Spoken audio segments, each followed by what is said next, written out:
मंत्री धारीवाल के समर्थन में चुनावी सभा को उन्होंने संबोधित किया है। यहां पे वोट की अपील करते हुए भी नजर आए सीएम अशोक गहलोत और थर्मल चौराहे पर चुनावी सभा में भारतीय जनता पार्टी पर उन्होंने जमकर निशाना साधा। मुख्यमंत्री अशोक गहलोत ने कहा कि चुनी हुई सरकारों को हॉर्स ट्रेडिंग से गिराएंगे तो कैसे बचेगा लोकतंत्र। 5 सालों में राजस्थान में जो विकास की योजनाएं आई हैं उसने ये इतिहास को यहाँ पर कायम किया है और गरीबों को महंगाई की मार से बचाने के लिए 10 तरह की राहत यहाँ पर दी गई है। हमने जो कहा वो करके दिखाया है, ये भी कहा है सीएम अशोक गहलोत ने। आगे उन्होंने कहा कि जो हमने किया है वो करके दिखाया और उससे जनता का हम पर भरोसा कायम हुआ है। राज आएगा तो ओपीएस का कानून बनाएंगे। तो ओपीएस की जो बड़ा मुद्दा यहाँ पर देखने को मिल रहा है उसको लेकर भी मुख्यमंत्री अशोक गहलोत ने कहा कि अगर फिर से सरकार बनती है तो ओपीएस का जो कानून है वो लागू किया जाएगा और सभी गारंटियां कांग्रेस पार्टी पूरी करेगी। अभी हमारा घोषणा पत्र आएगा तो उसमें होगी और भी घोषणा और कई तरह के वादे भी इसमें देखने को मिलेंगे, ये भी कहा है मुख्यमंत्री अशोक गहलोत ने। आपको बता दें कि प्रदेश कांग्रेस प्रभारी सुखजिंदर सिंह रंधावा भी उनके साथ में मौजूद रहे थे। रोड शो के अंदाज में मुख्यमंत्री अशोक गहलोत ने भीतरी शहर का फासला तय किया और कार में मुख्यमंत्री गहलोत के साथ कोटा उत्तर प्रत्याशी धारीवाल भी मौजूद रहे। तो बड़ी खबर आपको बता रहे सीएम अशोक गहलोत से जुड़ी हुई। सीएम अशोक गहलोत कोटा के दौरे पर रहे। इस दौरान शांति धारीवाल के समर्थन में वोट की अपील करते हुए नजर आए और साथ ही सीएम अशोक गहलोत ने कहा कि अगर फिर से सरकार बनती है यानी कि सरकार रिपीट होती है तो ओपीएस का कानून बनाया जाएगा और जो भी गारंटी जो कांग्रेस कह रही है लगातार वो गारंटी भी पूरी की जाएगी। और ऐसे में लगातार अपील करते हुए नजर आ रहे थे मुख्यमंत्री अशोक गहलोत, क्योंकि देखिए विधानसभा चुनाव है और चुनाव में कुछ ही समय शेष है। तो ऐसे में कांग्रेस पार्टी कोई भी कसर यहाँ पर नहीं छोड़ना चाहती और लगातार सीएम अशोक गहलोत ये कहते हुए आए हैं कि इस बार राजस्थान में जो इतिहास है वो बदलेगा और फिर से राजस्थान में कांग्रेस पार्टी की सरकार बनेगी। चलिए अब आपको दिवाली को लेकर एक बड़ी खबर आपको बता रहे हैं। आपको बता दें कि दिवाली ब्रेक के बाद अब चुनाव प्रचार का धमाका देखने को मिल रहा है। भारतीय जनता पार्टी और कांग्रेस अपनी पूरी ताकत झोंकती हुई नजर आ रही है। भारतीय जनता पार्टी की तरफ से मोदी और अमित शाह और नड्डा चुनावी मैदान में उतरेंगे। भाजपा प्रत्याशियों के समर्थन में ये सभाएं होंगी, रोड शो का आयोजन किया जाएगा और कांग्रेस के प्रचार की कमान खड़गे और सोनिया गांधी, राहुल गांधी और प्रियंका गांधी और गहलोत के हाथ में है।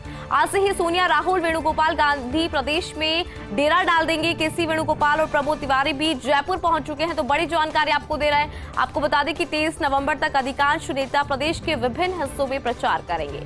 अब जाकर देखिएगा प्रदेश में चुनावी मैदान का असली रंग।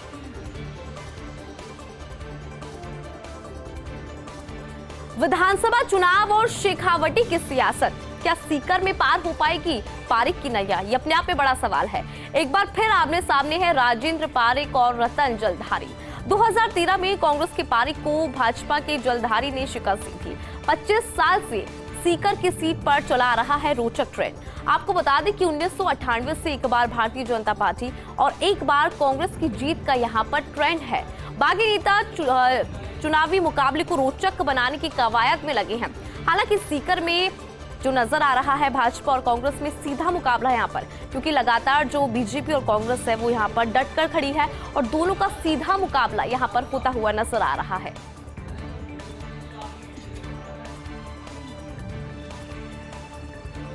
ईवीएम का दूसरा रैंडमाइजेशन का कार्य कल से फिर शुरू होगा। आपको बता दें कि 15 नवंबर से ईवीएम और वीवीपीएटी की कमीशनिंग का कार्य शुरू होगा।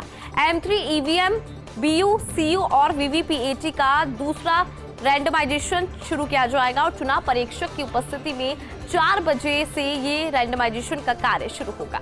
आपको बता दें कि पार्टियों के प्रतिनिधि और प्रत्याशियों को पत्र प्रेषित किया गया है और प्रेषित कर सूचित किया गया कि इस दौरान उपस्थित रहे और साथ ही ये भी कहा गया कि अपने अधिकृत प्रतिनिधि की उपस्थिति अनिवार्य करें। मतदान से पहले ईएमएस सॉफ्टवेयर का उपयोग होता है और साथ ही इलेक्ट्रॉनिक वोटिंग मशीन और वीवीपीएटी को बार बार इसका रैंडमाइजेशन किया जाता है। पहली बार इन्हें विधानसभा क्षेत्र आवंटित करने के लिए रैंडमाइजेशन होगा।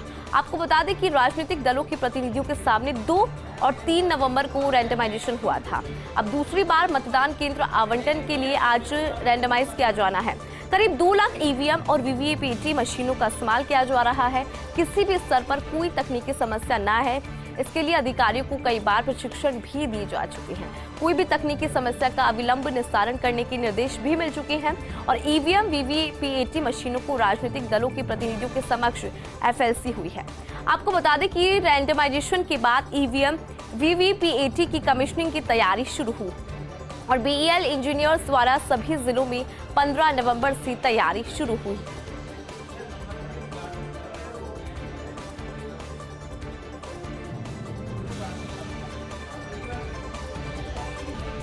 और चलिए अब आपको प्रदेश की खबर बताते हैं। आपको बता दें कि प्रदेश की आबो हवा में प्रदूषण का जहर घुल चुका है। प्रदेश के 8 शहर प्रदूषण की रेड जोन में आ गए हैं, जो कि बेहद ही गंभीर स्थिति में आता है।